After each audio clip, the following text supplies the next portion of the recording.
A woman brings a lion statue to have it appraised, but when the assessor sees her, he almost chokes.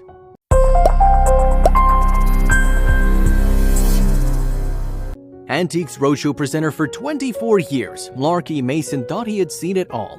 But during one episode, he was confronted with a statue that left him stunned and shocked, especially when the women told him how she'd acquired such a unique item. While he'd seen people bring precious items from all over the world and loved trying to decipher the history and value of the item, Mason never expected such a rare item ever being brought in front of him. It should have been just another episode of Antiques Roadshow for Rarity Mason, but it turned out into a story he would recall to time and time again. It was early 2002. As the owner walked towards him, Mason's eyes only saw the lion statue brought forward. He'd spent a lifetime learning and teaching about antiques, especially from China, so if anyone could find out more about the unassuming statue, it was Mason. And just by simply looking at it, he knew the owner had no idea how valuable of an item she was holding in her hands. The first question Mason asked was how did she get it, but the answer wasn't as simple as the question. It seemed the statue's been in the owner's family for a long time, and her early memories of how it came to be in her family are pretty murky.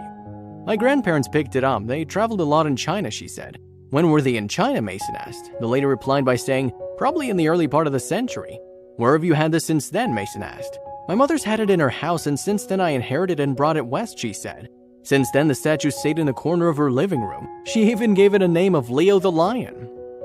To the owner, the statue wasn't just a piece of history, but an item part of her family, something which bound 3 generations of her family together. While it had a great sentimental value, no one in her family knew the real monetary value.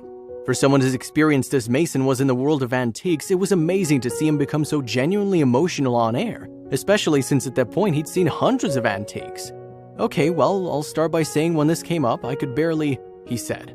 He was lost for words and slightly trembling. His deep love for history and antiques were making it hard for him to stay professional, but he had to pull himself together because the owner deserved to know more about Leo the Lion. He inspected it further and said, "It's fantastic. This is true. Sorry, I'm a little worked up," he said. This is among the finest examples of Chinese art that we've seen on the roadshow. The carving is beautiful. The workmanship is stunning, Mason continued. The carver who did this was truly a master, he said. You can see the muscles rippling under the surface. It's the finest quality marble you can get. It's truly magnificent. To the layman's eyes, the loin statue looks like any other, but Mason tried to explain why he was so overwhelmed by this piece of history by showcasing the small details around the side of the status. And as you look at this, any way you look at it, it's fantastic. Breathtaking, Mason said. Every detail in the craftsmanship had been saved, making it a pristine specimen meant for museums, not living rooms. But still, this detail doesn't seem enough to drive the antique expert to tears. It was also because of its rarity. I see little tiny versions of these that come in for sale, but never does one see one like this, he said. And he wasn't exaggerating. To date, they haven't found a single statue of this size in the same style, and surely they were once created, but none has survived and made it into the hands of historians. The more Mason talked about Leo, the more the owner knew that her grandparents had once found was surely a once-in-a-lifetime purchase. It seemed like her family was meant to have this piece of history, and Mason agreed. Your grandparents brought something when they were on their trip that you can't get now, he said. He continued, you can see examples like this in museums. Occasionally they come up at auction. It's wonderful. It wasn't just the size Mason was impressed with, but also that most other lion statues had survived had some damage, but Leo seemed to have been untouched. Something that has been handled and has been around for a while. It's a great thing. Rarely do you find something so beautiful and unscathed that's been around for so long. Most statues or artifacts as old as the statue would have had at least a handful of blemishes. But one thing that was rather off about this statue, and the reason why the owner never thought it was worth anything, was because there weren't any visible signatures present. The artist didn't sign it. The owner brought up thinking that would affect the value of the piece, but Mason had an explanation. No, these were never signed. Mason followed up with that and assuring her it wouldn't affect the value. During the owner's initial search for information regarding the statue, she was told it was likely from the Ming Dynasty, but she was just about to find out this information couldn't be further from the truth. Just with a look, Mason knew this wasn't the case, and this is another reason why he was so emotional. It was from the Tang Dynasty. This dates from the golden period of Chinese art, which is called the Tang Dynasty, between the 6th and 9th century, he said. So how much was it worth? The statue comes from the time of the Tang Dynasty. This Chinese empire, which existed between 618 to 907 AD. Well, we haven't done the math, but just by looking at the time frame, you can imagine it was a very, very, very long time ago. This time period is also considered by many experts to be the golden age of art in ancient China.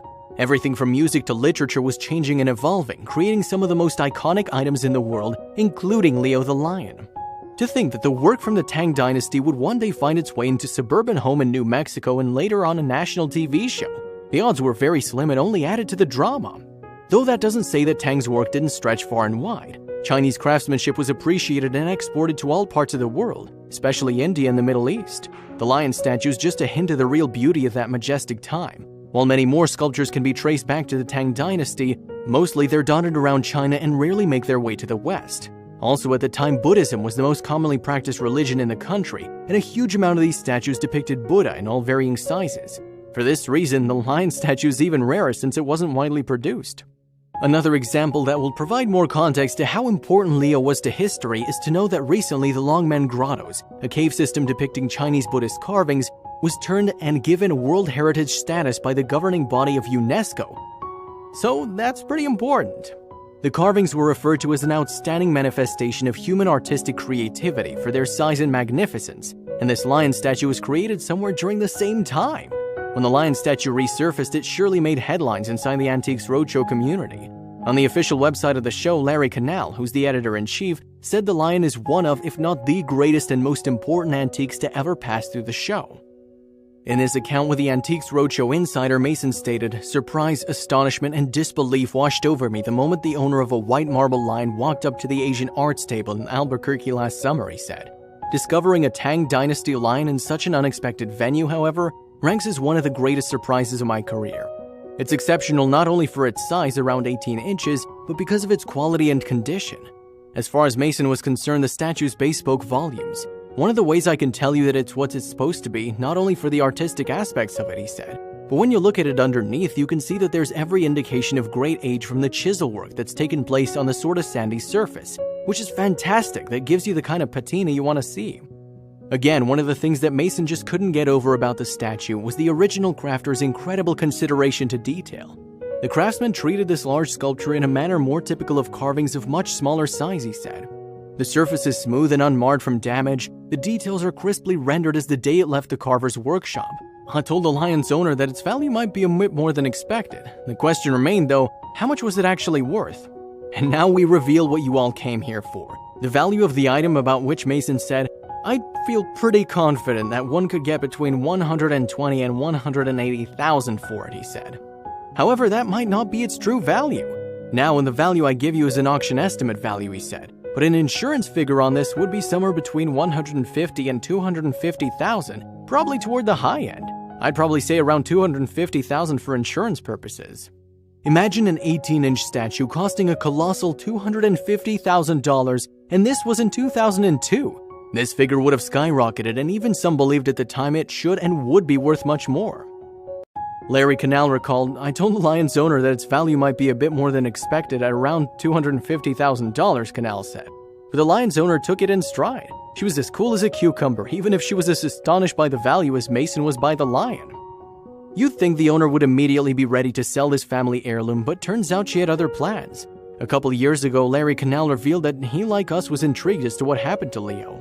Turns out, despite Mason's insistence and appreciation of the statue and stating that it belonged in a museum, the owner quietly took it back home.